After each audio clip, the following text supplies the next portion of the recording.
All right, Javosai, good morning, a good tevach, a gmar chasima tova, besuros Baruch Hashem, to be able to begin the new year together, steiging and learning Baruch Hashem, a new year, a new parak. Begin by thanking all of our sponsors for this morning's shir. First of all, to thank, we have our first ever annual Talmud Torah sponsorship, which is a tremendous thing. The Tilson Family from Am Yisroel, dedicating the entire year of Shiurim and Drashos. It's a Talmud Torah endowment for the year Tafshin Pehei 5785 as a zechus for besuros, tovos for all of Am Yisroel. Incredible. Our Talmud Torah sponsors for the month of Tishrei, Dr. Linda Weinberg, in loving memory of her husband of 53 years, Dr. Paul Weinberg, Peretz Moshe ben Avraham David, in commemoration of his fourth yahrzeit, and Avraham Shaindy Kelman of Eretz Yisrael, in memory of their parents, Jerome and Bernice Kelman, and Alexander and Friderica David. We hope that in the merit of our Talmud Torah, all of the Neshamos have an Aliyah and the families in Nechama. And our shir this morning is sponsored by Matt and Diane Marks, on the occasion, wishing a mazel tov for the birth of their granddaughter on the first day of Rosh Hashanah. Mazel tov this to Elio and Sipora Marks from Jackson, New Jersey. Good. The name is Friderica. Friderica Bas Moshe Leo. So we hope, Baruch Hashem, what a zechus, Baruch Hashem, the little girl came into the world on the first day of Rosh Hashanah. Halavai Mirat Hashem. Her family should be gebenched, her grandparents should be gebenched, and this little girl, Mirat Hashem, should grow to be a happy, well-adjusted, and fulfilled Bas Yisrael ad mea ve'esrim shanim tovos. Mazel tov. Ramada, have your phone over here if you need. All right. So I'll say with that, let us begin. And Halavai, we should be zochem Mirat Hashem. Then in the zechus of our Talmud Torah, our precious hostages should be returned home. B'shalom and b'kar. Our soldiers should be successful. B'chol ma'aseh yadehem. And literally again, that this year, Tafshin Pehei, Shem Yetz Hashem Bi, Tehishnas Pirsum Anes, it should be a year of incredible miracles, nisim and iflos for us as individuals, for us as a kila, as a community, and Yetz Hashem most of all for all of Am Yisroel. Well, say with that, let us begin. So today's daf is Kuf Gimel, 103. Not a lot of time, but in Eretz Hashem, enough time to get done what we have to in Eretz Hashem. So remember, we're going to actually, if it's okay, even if it's not okay, I'm doing it anyway. We're starting from the Mishnah at the beginning of the parak, just because I want to reorient ourselves a little bit. It goes quickly. Says the Mishnah, Homer lechavero. Mishnah is on 102b. Homer lechavero, base kor afarni mochalacha. Right? I say to Reuben, I'm selling you a base kor. Kor. Remember again, base kor is a measurement of land. So I'm selling you a certain measurement of land. Now remember again, really, even though it's mentioned, so my son Mordechai gave the shir yesterday, he did a great job, Baruch Hashem, he mentioned, obviously it's called afar, call it dirt, but of course it's not really dirt, this is selling arable land, this is selling farmable land, producible land. So I said to Reuven, I'm selling you a base car. So what's the halacha? Im hayusham nikama mukim asara tfachim, oslam gavom yut tfachim, einam nimdadin ima. So if on this land there are, now nikaim are like clefts in the land that are more than 10 tefachim deep, or slaim are rocks that are more than 10 tefachim high, einon nimdadin ima.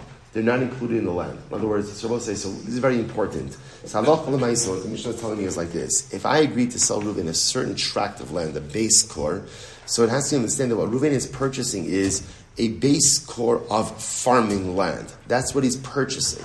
So therefore, again, if there are major disruptions in that land, what's considered to be a major disruption? A cleft that is more than 10 tefachim deep, or a stone that is more than 10 tefachim high. These are major disruptions in the land. Therefore, einon nimdadin ima, which means they're not counted towards the base core of land. So I would have to make up by giving Reuven additional land. Pachos mikan, but less than that. So in other words, if there's a cleft that's less than 10 tefachim deep, or for that matter, there's a stone that's less than 10 tefachim high, nimdadin ima. Ultimately, again, they are included. Now, both say, this goes back to a motif that we've seen many times before, which is that in life, one expectation you can never have is of perfection. We saw this already beforehand, right? That I go ahead and I buy grain from Reuven. What's understood when you buy grain? What's understood? Some level of impurities mixed in. When you buy land from someone, it's understood the land is not going to be perfect. And we said this before, what is true in the world of Mekach Umemkar, what is true in the world of commerce and transactional law, is absolutely unequivocally true in the realm of personalistic realities as well. The most incredible thing and one of the most liberating things, especially in this season of tshuva, is that Ribono Shel Olam never expects perfection. He never expects perfection. In fact, sometimes one of the greatest disservices we do to ourselves is we expect perfection of ourselves. Or if we don't expect it of ourselves, we certainly expect it of other people. And the truth is, again, to hold someone else to perfection, to hold yourself to perfection is an unrealistic expectation. There's always impurities. There's always clefts. There are always rocks. There's always stuff mixed in. And it's the most important thing to always remember, first of all, in our relationship with others, our relationship with ourselves, our relationship with HaKadosh Baruch Hu, that Ribono Shel Olam never holds us to a level of perfection. He accepts the impurities, He accepts the clefts, He accepts the rocks. Now, what's my avoda? What's my avoda in life? What's my avoda? To minimize the clefts, the rocks, and the impurities. See, the problem is that sometimes out of a personalistic base core, most of it is clefts and most of it is rocks. And sometimes out of a sa'ah of wheat, most of it is chaff. That's not acceptable. That's not acceptable. The avodah of tshuva is incredibly important to say. The avodah of tshuva is not perfecting yourself. The avodah of tshuva is bringing your imperfections within reason. That's the goal.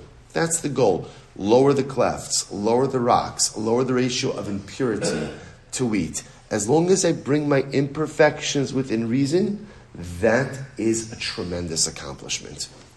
I will say, no, don't you feel better?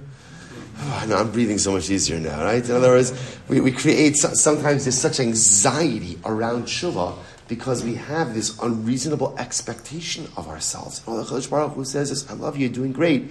Just bring the imperfections within reason. The clefts, the rocks, the impurities, don't get rid of it because that is not possible. Just bring it within reason. Okay, let's go weiter. Says, all right, this is going to take longer than I thought. Okay, let's go weiter. So the rest of the name, Avraham, kibbeis kar afarni, kibbeis kar afar. Now, watch this. Now, everyone say, this is incredible also.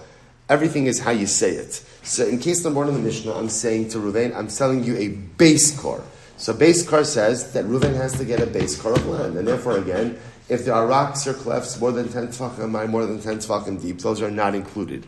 If I say to Ruvain, kibbeis kar, what does kibbeis kar mean?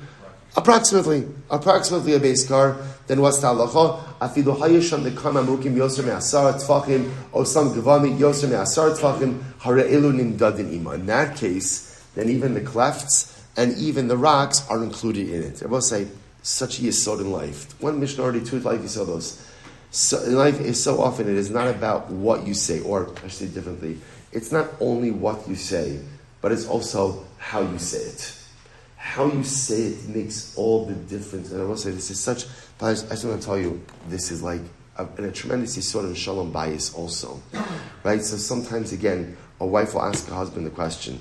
So you could give the right answer, but if the answer is not given with eye contact, or the answer is not given again with emotion, the words could be all the correct words, but lamaisa, again, it's just not conveyed in the right way. And it's not just true in marriage, it's true in everything. It's not just what you say, but it's how you say it. So again, you say base car, that means one thing. You say kibbeis kar, it means something else. Okay, so we'll say, so that's our halacha, right? So bottom line, two different cases. I saw Ruvain a base car. Base car means, again, Ruvain is entitled to receive a base car of land, which means that if there are clefts or if there are rocks more than 10 tefachim, those are not included in the calculation of the total area of the land. Obviously, less than 10 tefachim of height or depth are included. If I say kibbeis kar approximately, then what's the halacha? Everything's included. Everything's included. Good. Let's analyze. Tanan Hasam. Hamakdish sadeyu b'shas yolos. This is great. We've actually seen this before. I consecrate my field. And then Rabbi said, then what happens? I want to redeem it. So this is talking about steachuza, right? Ancestral land. So I consecrate my field, and now I want to redeem it. Now Rabbi said, now the halacha is, for ancestral land, there is a formula for how to redeem it. Normally, again, when you're makdish something to the Beis Hamikdash, and you want to redeem it, very often we look at the real value of the item, and redemption is based on that. Steachuza, ancestral land, is different. Ancestral land has a, what's the word, I know this hand motion is not helping, but like a standardized redemption value. So watch this. No sin lo the base zera chomer sorim chamishim shekel kasef. So we'll say, so essentially, to make it simple, for every core, right, for every core of land, for every core, you pay 50 silver shkalim. That is the redemption ratio. 50 silver shkalim for what we call base zera chomer sorim, which means a piece of land that produces a core of produce. Fine. Hayusham, fine, no problem there. Hayusham the kamamukim yutfachim, oslam gavam yutfachim. So we'll say, what happens on this piece of land? Now remember, so the case over here is, I'm makdish the land, and then I want to redeem the land. So no problem, I could do it. The halacha is 50 silver pieces for every core of land. Okay, let's say on this piece of ancestral land, hayusham nekaim amukim yutfachim, oslam gavam yutfachim, there were clefts that were more than 10 tefachim deep, or stones that were more than 10 tefachim high. So what's the halacha? Top of kuf gimel, ein nimdadin ima. They are not included in the calculation of the land. Take a look at the Rashbam. Ein nimdadin ima. Liftos lefi cheshbon ze'akatzo b'parsha dechashivi sade bifnei atzman.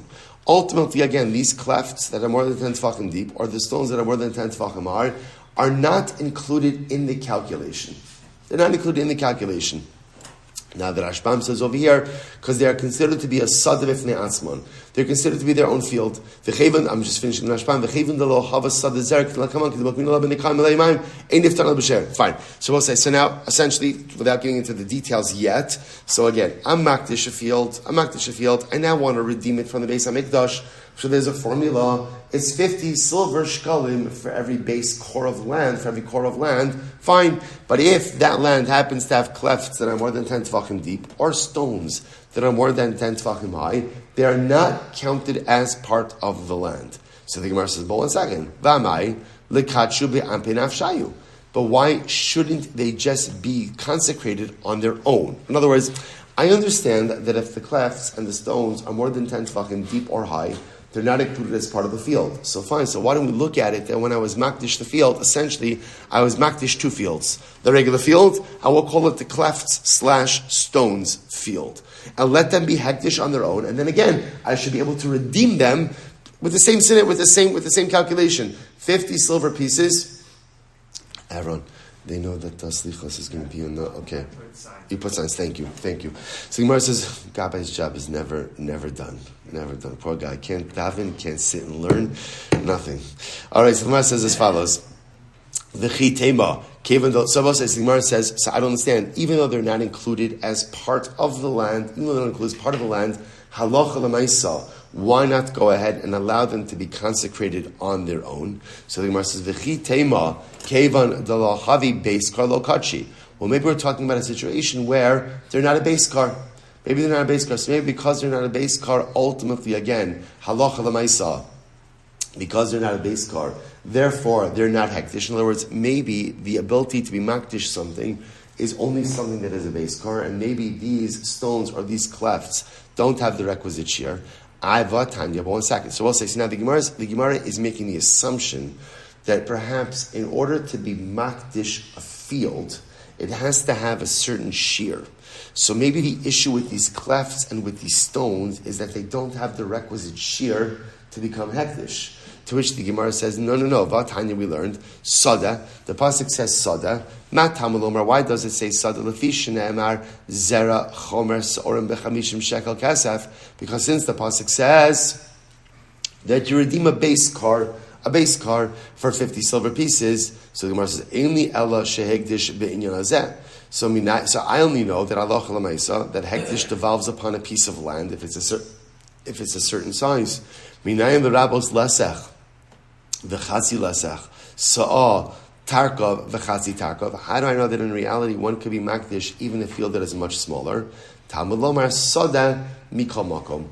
Therefore, the pasuk says soda. Now, I'll say the word soda teaches me that you could be makdish a field of any size. So, if that's the case, then halacha l'maisa, we should say that what? If you can be makdish a field of any size, then even if you want to say that the clefts and the stones are not included in the hektish of the primary field, they should nevertheless be secondarily mukdash on their own. We also, by the way, a tremendous musahas as well, bless you, which is that I would have thought that perhaps hektish only devolves upon something of a certain size. Kamash malon, hektish devolves upon anything. They'll say what's true for land is certainly true for people. Sometimes I think that the Ribono Shel Olam could only rest on someone or something that has achieved a certain level, right? That has a certain level of accomplishment, a certain level of growth. Kamash Malon, the Shekhinah could be shora on anything. Just like hektish could devolve upon any land of any size, so too again, Kedusha could devolve upon a person no matter where they're holding in life. Amrav Okva Rachama. So we'll say, so what's the case? We're trying to figure out, so if that's the case, so why is it then that the clefts and the stones are not included in the hektish of the field? In other words, and even if you want to say the clefts and the stones are not part of the primary field, let them be consecrated as their own entity. What's the case over here? Hacha benikaim meleim mayim askinon delav b'nei zriyaninu. So this is very interesting. What are we talking about over here? We're talking about clefts that are filled with water. So if they're filled with water, that means obviously they're not plantable. If they're not plantable, then ultimately, again, they're not part of this whole hegdish scenario. Because remember, again, I both say, what we're talking about over here is plantable land. And therefore, again, once you're makdish it, when you redeem it with a certain formula of 50 silver shkalim per base core. So we're talking about over here, the reason in this case why the clefts are not included in the hektish in the field. And so they're not included in the hektish of the primary field because they're more than 10 tefachim deep. Why aren't they hukdash on their own? And what's the answer? They're filled with water. And because they're filled with water, they're not plantable. Because they're not plantable, therefore, again, the hektish does not devolve upon them. Incredible. Okay. Dekanami diktani, this makes a lot of sense, because look at what else was said. The Gemara says, Dumya disloim. Ultimately, again, we equate the clefts with the stones. So we'll say, just like stones are an unplantable area, so too the clefts in question are also an unplantable area. Why?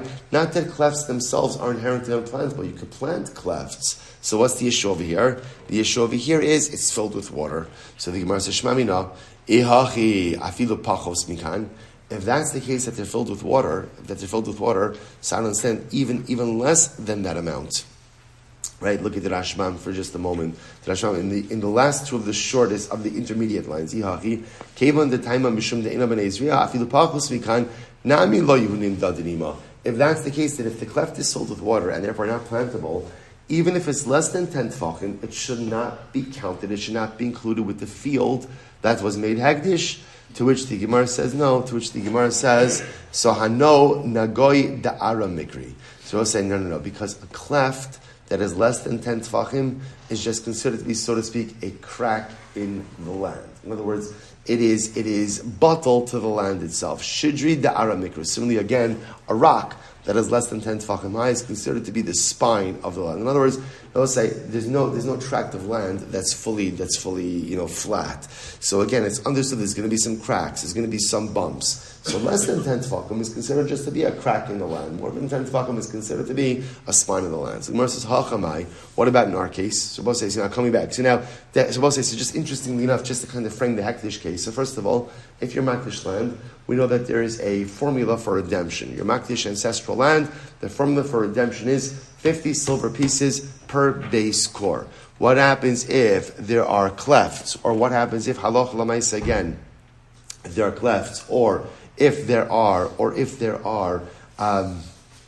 clefts or stones, then what's the halacha? Then the halacha ultimately, again, is if they're less than 10 tefachim, then they're included. More than 10 tefachim, they're not included. The Gemara says, but if they're not included in the field, I understand why not make them hektish on their own. What's the answer? We're talking about clefts that are filled with water. So therefore, again, they're not plantable. Therefore, again, they're not part of the primary field because they're more than 10 tefachim. They're also not their own field because they're not a plantable area. But if the clefts or the stones were less than 10 tefachim high or deep, then halach l'maisa they are bottled to the field and included. Fine. Now the Gemara circles back to our sugya. Hachamai. So we'll say, take a look at the Rashman for just a moment. Hachamai, it's the third of the widest lines. Nekaim amukim yud demasnisin gabi mechira diktani nami ein nimdadin ima mi mairi nami b'nekaim leimaim. So we'll say, so now let's go back to our Mishnah for just a moment, right? So our Mishnah said that if you have clefts that are more than 10 tefachim deep, right? Clefts that are more than 10 tefachim deep. So now we'll say, so the Mishnah said those are not included in not included in the sale of a parcel of land. So what's the case over here also? Are those filled with water, not filled with water? What's the case? Hachamai, Amra Papa, Afapi She'in Malayim Mayim. The truth is, no. Even if they're not filled with water, ultimately, again, they are not included as part of the land. They're both saying, so this is very interesting. So I just want to point out for just a second. Right, by Hegdish, it sounded like that if it wasn't filled with water, it would be considered a field. Yet, interestingly enough, by our Mishnah, the Gemara is asking, so now I'm selling Reuven a field, right? Bless you, I'm selling Reuven a field. The field has clefts that are more than 10 tefachim deep. The Mishnah said those are not included in the sale of the land. So the Gemara says, listen to this, the Gemara says, Afapi she'im alei mayim, or Papa says, even if those clefts are not filled with water, they're still not included. Why not? This is very interesting. My taima, ein adam rotze she'itin ma'osa b'makom echad v'yirlu kishnayim u'shlosha makamos. A person doesn't want to buy a field that looks like 2 or 3 disparate fields. As Rabbi say, when I sell a field to Reuven buys a field. What does Reuven want to buy? What does he want to buy? He wants to buy a contiguous piece of land. What's the issue ultimately again? What's the issue? What's the issue, halacha l'maisa again, with you have a field that has clefts that are more than 10 tefachim? What's the issue? It breaks up the continuity of the land. It's not just simply even the functionality of it. It's really the continuity of it. When Reuven purchases a piece of land, he wants to buy a contiguous piece of land. The clefts interrupt the continuity or the continuity of the land. So I'll say, so therefore again, by our Mishnah, even if the clefts are not filled with water, it's not about water, not water. It's not even really about plantable area, not about plantable area. It's about a cleft of more than 10 tefachim disrupts the continuity of the land itself. When a person purchases land, they want a contiguous parcel. Maskef Ravina, I v'hadunya dislan katani. So Ravina says, well, 1 second, we compare the clefts to the rocks. Maslan delav b'nei zriyaninhu, avhani nami delav b'nei zriyaninhu. So we'll say, so we assume that clefts and rocks are the same thing. That why is it that a rock that is more than 10 tefachim high, why is that not included in the sale of the land? Why not? Because it's not plantable. So I assume that the same reason for a cleft is because it's not plantable as well. If that's the case, a cleft is only not plantable if what? If it's filled with water. But if it's not filled with water, then you could plant in it. Because remember again, the Rashma also points out that these clefts, it's not the pshat, it's just a hole. It's 10 tefachim deep, but also has an area of daled amos. So technically speaking, it's a plantable area. To which the Gemara says, no. Ki katani dumi d'slam. When do we compare? When do we compare ultimately the clefts to the rocks? Apachos mikan. In the situation of less than 10 tefachim. That's when the comparison occurs. When it's less than 10 tefachim, both are batal. But if it's more than 10 tefachim, really they're different. In other words, we'll say, so let me frame this together. So it comes out from the Mishnah is like this. Halacha ma'isa I sell Reuven a piece of land. If now this is all assuming over here in the first case, right? We're all assuming over here that in this situation, what am I saying? When I sell Reuven land, what am I saying to Reuven? Reuven, I'm selling you what? What am I telling him? Base core. Which means I'm selling him an area that has a base core of land. Therefore, halacha l'maisa, if it turns out that what? There are clefts or there are rocks more than 10 tefachim high or deep, those are not included in the sale, and I have to make up that lost area, right? What's the issue? So Rabbi say, so it turns out that halacha l'maisa, the issue is actually not about plantable area. The issue is that when the land has a cleft that is more than 10 tefachim deep, or a stone that is more than 10 tefachim high, what's the issue? It disrupts the continuity of the field. And when Reuven buys a base core, what he wants is continuity or contiguity. Is contiguity a word? Yes. Contiguity is a word? Excellent. Good. Wow, okay. I was kind of looking forward to making something up, but all right, fine. Right? So a person wants the contiguity of the field. So in other words, so both say, so this is interesting. So you see, by the way, that clefts kind of operate differently in different areas in halacha. By hekdish, the cleft is really only problematic if it's not plantable. Right? It's filled with water. By mekach umemkar, in this case over here, it's not about being able to plantability, right? But rather what it is about contiguity. So halacha l'maisa, it turns out that the reason why if the cleft or the rock is more than 10 tefachim deep or 10 tefachim, and that is not included is because when a person buys a field, he wants a contiguous parcel. If it's interrupted, right, if it's interrupted by the cleft or by the rock, that disrupts the contiguity, and therefore, again, I have an obligation to make him whole. Fascinating. All right, let's go weiter. Am Yisroel. So we'll say, so remember, Am Yisroel, Trashim Sha'amru. So we'll say when we speak about rocks, right, Trashim are rocks. When we speak about rocks in a field, so we'll say, so now remember again, the Mishnah said, interestingly enough, so if you have rocks that are less than 10 tefachim high, right? In halacha, so they're just included in the cell of the field. In other words, I don't have to make up for that lost area because it's understood that it's interesting. We'll say as much as people want geographic contiguity, but halacha, it's understood that you're always going to have some level of disruption. So the Gemara says as follows: Amar Rabbi Yitzchak, Trashim Sha'amru Beis Arba Kabin. Moses, so we speak about rocks. Take a look first of all at the Rashbam for just a moment.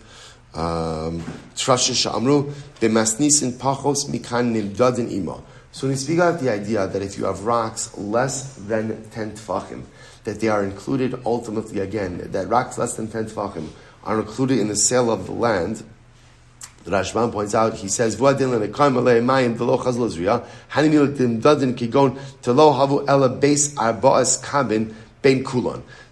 now Rabbi Yisrael comes along and says, you're right, when you have rocks that are less than 10 tefachim high, they are included in the sale of the land. We don't consider that to disrupt contiguity. However, that is all assuming that it takes up less than 4 kav of the land, which is approximately 1/45 of a core. Right? So in other words, what the Gemara is pointing out over here is there is a cap on the amount of rocks that could be present in the field itself. So in other words, you might have thought that as long as it's less than 10 tefachim, so you could have as many rocks, as I want in the field. No, kamashmon, less than 10 tefachim is fine as long as the rocks are not taking up more than 4 kabin, 1/45 of the core of the land. Furthermore, they have to be kind of concentrated within 5 kabin. Rabbi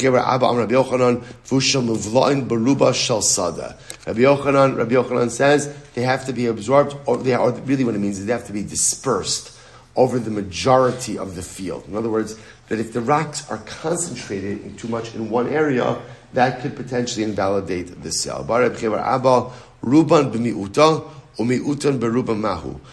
if halacha l'maisa, the majority of the rocks ultimately again are in a minority of the 4 kabin, but a minority are dispersed within the majority of the 4 kabin? What happens then? Teku. Okay, so we'll say, so now you're getting into the point the Gemara is making. We'll say is that whereas the Mishnah gives me the shear that rocks less than 10 tefachim are included, but even that only presupposes a certain amount of rock concentration per field. So now the shaila is, now the Gemara is asking kashas on the rock concentration. By Rabbi Yirmiyah. Rabbi Yirmiyah asks, we'll say, I'm a base. Kashir. What happens if the rocks are arranged? We'll say kashir really means like a bracelet. Actually, we'll say it's great. Rashi has pictures today.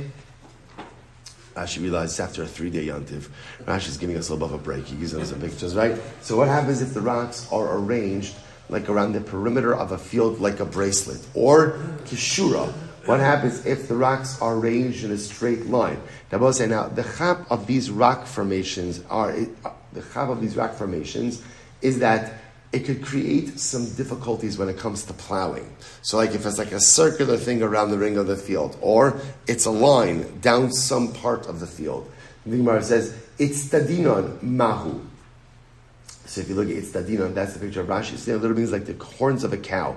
So you can see like the rocks go up like in a straight line, and then they branch out. So derech aklason. Or what happens if the rocks are let's say, now, aklason literally means usually like a,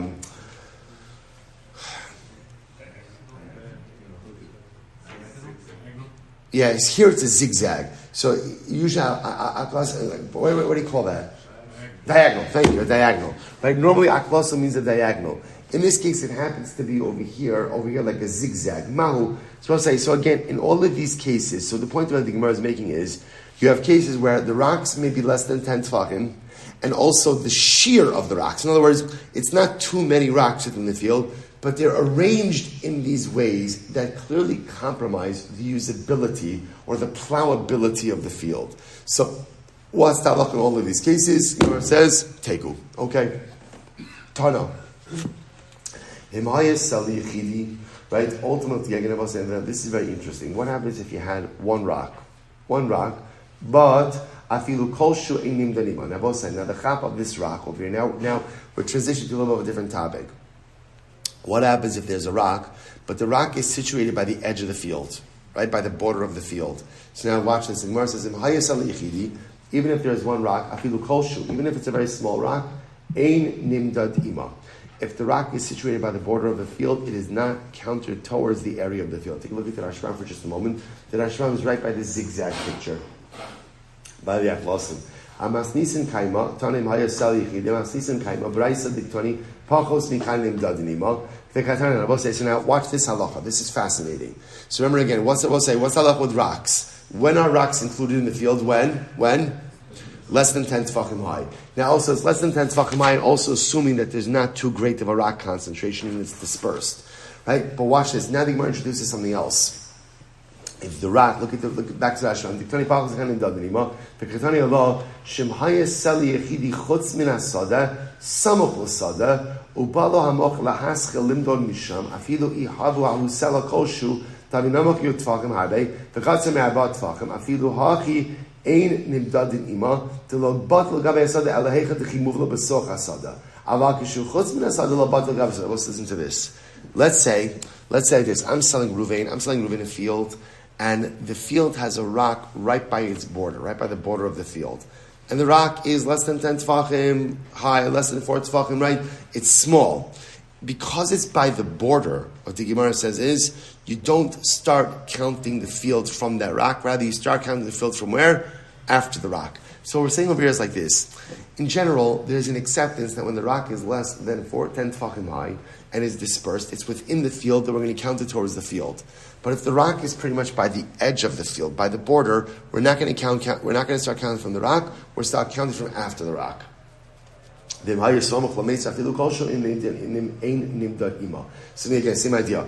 And if the rock itself was close to the edge, close to the border of the field, even just any amount, it is not included in the counting of the field. So Papa says, "Mufsak afar bein sayim mahu." What happens if halacha l'maisa there's less than 3 tefachim of dirt between the rock and the border of the field? Rabbi say, now what's the magic about 3 tefachim? What's the magic about 3 tefachim? What's the magic? Love it. Rabbi say, by the way, what an incredible, beautiful kiss from the Ribbon Shalom. Also listen to this. Loved is one of the most important halachas by where? By sukkah. How incredible. This is ridiculous. This is absolutely, you can't make this stuff up. I mean, you can make it up. But for myself, you just have to look a little bit, I was saying, when you're able to see like the beautiful kids of the devotional. It's really incredible. We just started the new year, getting ready, Baruch Hashem, for our season. I mean, it says, throw away a little bit of loved. A little bit of loved. The great part, we'll say, is another Musar Haskell loved. What does loved say? Loved says, you don't have to make it to the finish line. You just have to get close. You just have to get close. See, one of the most beautiful psukim in Shir Hashirim is, what do we say? Mashchini acharecha narutza. If you think of what is Mashchini acharecha narutza, Hashem, pull me after you and I'll run to you. What a chutzpah. What a chutzpah. Telling HaKadosh Baruch Hu to pull me?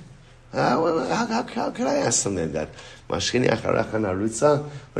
I have the chutzpah Hashem to pull me after him. Right? I'll say, and the answer is yes. The answer is yes, because at the end of the day, a lot of times in life, I can't make it to the edge of I can't make it to the finish line. The incredible part is you don't have to make it all the way. Get within 3 tefachim. Get loved. Once you get to loved, mashchini acharecha. Kadosh Baruch Hu, just pull me, and then you'll help me run the rest of the way. So the Gemara says, what happens if halacha l'maisa again? I have the stone, and the stone is within 3 tefachim, ultimately of the border. I should say there's three tefachim of less than three tefachim of dirt between the stone and the border. Mahu, Gemara says teku. Teiku. So again, would that be a case? Would we still start counting after the stone, before the stone? Teiku. Rashi. What happens if halacha l'maisa you have dirt on the bottom, but the stone is on top? Now, in this case over here, what it's saying is normally when we speak about stones, the stones are going all the way down.